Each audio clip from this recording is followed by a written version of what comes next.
আসসালামু আলাইকুম। আগামী রবিবার তোমাদের বিজ্ঞান পরীক্ষা। এই বিজ্ঞান পরীক্ষা নিয়ে অনেকেই অনেক ভয়ে আছো। বিজ্ঞান পরীক্ষা নিয়ে আমি তোমাদের জন্য কিছু বিষয় নিয়ে এলাম।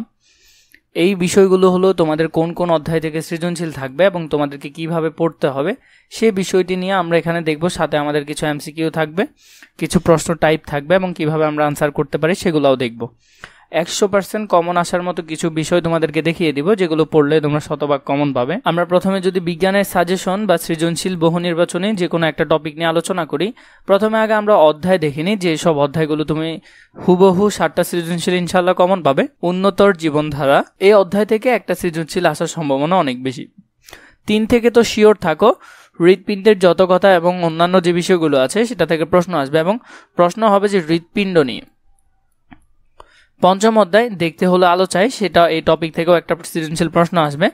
পলিমার থেকে একটা আসবে, অম্ল, ক্ষারক ও লবণের ব্যবহার। এইসব বলকে জানি, প্রাত্যহিক জীবনে তড়িৎ, জীবন বাঁচাতে বিজ্ঞান। আমি তোমাদেরকে বাছাই করে এখানে কয়েকটা অধ্যায় দিয়েছি, এগুলো থেকে 100% সৃজনশীল আসবে এবং এই কয়েকটা অধ্যায় পড়লে তুমি 7টা সৃজনশীল অনায়াসে আনসার করে আসতে পারবে। এর পরবর্তীতে আমরা আরও কিছু গুরুত্বপূর্ণ বিষয় নিয়ে যদি দেখি, গুরুত্বপূর্ণ এখানে যে 3টা বিষয়, দেখো মোস্ট ইম্পর্টেন্ট, তুমি সৃজনশীলের টাইপ দেখে যেতে হবে, মানে কি ধরনের সৃজনশীল আসলে এই বোর্ড পরীক্ষায় রেগুলার আছে। বোর্ড পরীক্ষার প্রশ্নগুলো আগের তুলনায় অনেকটা কঠিন করছে, তাই তোমাদেরকে ভালো করে দেখে যেতে হবে। বিশেষ করে বিজ্ঞানের জন্য তোমরা অনেকদিন সময় পেয়েছো, তাই এই বিষয়টা তোমাদের ভালো করে মাথায় রাখতে হবে যে বিজ্ঞানের প্রশ্ন কঠিনও হতে পারে। এরপর দেখো দাগানো বই।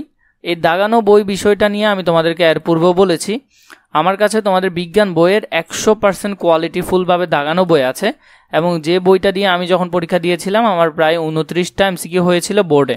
বিভিন্ন কোচিং পরীক্ষায় আমার মিনিমাম 28 থেকে 30টা এমসিকিউ হতো। বইটা আমি অনেক কোয়ালিটিফুল করে দাগিয়েছি যাতে সেখানে কোনো ধরনের গ্যাপ না থাকে এবং বিভিন্ন বই থেকে এখনও পর্যন্ত আমি বইটাকে বারবার মডিফাই করছি যাতে কোনো এমসিকিউ রয়ে না যায়। ওই বইটা যে ভালো করে পড়তে পারবে সে 29 থেকে 30টা এমসিকিউ অনায়াসে ভালো করে দাগিয়ে আসতে পারবে এবং সেগুলো কনফার্মও করে আসতে পারবে। এছাড়া তোমাদের যদি বিজ্ঞান বইয়ের পিডিএফটি প্রয়োজন হয়, ডিসক্রিপশন বক্সে আমাদের ফেসবুক পেজের লিঙ্ক আছে, সেখানে মেসেজ করলেই হবে এবং এই বিজ্ঞান বইয়ের পিডিএফটি আমি তোমাদেরকে 150 টাকা দিব, কারণ বইটা অনেক বেশি বড়। পুরো বইটার জন্য 150 টাকা করে আমি রাখছি, কারণ বইটা অনেক গোছালো আকারে দাগানো। তোমরা যদি কেউ নিতে চাও তাহলে ডিসক্রিপশন বক্সে আমাদের ফেসবুক পেজের লিঙ্ক আছে, সেখানে কথা বলে নিতে পারো। এরপরে তোমরা যদি চাও আমি তোমাদের জন্য গুরুত্বপূর্ণ যেসব এমসিকিউগুলো পরীক্ষায় বারবার এসেছে, এই ধরনের এমসিকিউ যেগুলো সামনে আসার সম্ভাবনা আছে, এই ধরনের এমসিকিউ নিয়ে একটা পর্ব তৈরি করি, তাহলে আমাকে কমেন্ট করে জানাবে, তাহলে আমি তোমাদের জন্য ইনশাল্লাহ একটা পর্ব তৈরি করবো এমসিকিউর। তাহলে তোমাদের জন্য আমি 3টা বিষয় এখানে দেখালাম। সৃজনশীল টাইপ প্রয়োজন হলে আমাকে জানাবে, সেটা নিয়ে আমি তোমাদের জন্য একটা ভিডিও রেডি করব। দাগানো বই যদি প্রয়োজন হয় তোমরা আমাকে ডিসক্রিপশন বক্সে থাকা ফেসবুক পেজের মধ্যে মেসেজ করলে, অনেকজনই আমাদের থেকে এর পূর্বে দাগানো বই নিয়েছে।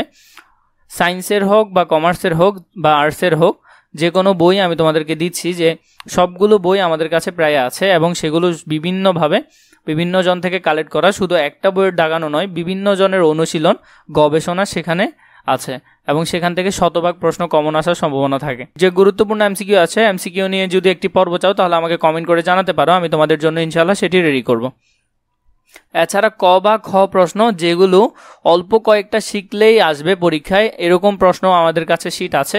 তোমরা যদি চাও তাহলে আমি সেগুলোর পর্ব তোমাদের জন্য ইনশাআল্লাহ নিয়ে আসতে পারি।